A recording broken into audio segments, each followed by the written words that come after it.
Ako po ay isang senior citizen at gusto kong ibahagi kung paano mag-sign up sa PhilHealth. Una, kung 60 years old, pataas ka na, automatic member ka na sa ilalim ng Universal Healthcare. Pero importante pa rin na naka-register at may record ka sa system.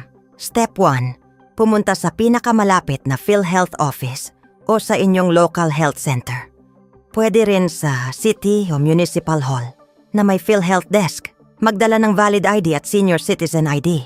Kung wala ka pang PhilHealth number, tutulungan ka nilang mag-fill out ng registration form. Kapag may existing PhilHealth number ka na, ipa-update mo ang iyong impormasyon tulad ng address at contact details para siguradong tama ang records mo.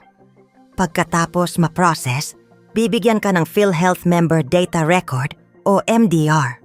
Itago mo ito dahil kakailanganin mo yan kapag gagamit ka ng benepisyo sa ospital. Ganun lang kasimple.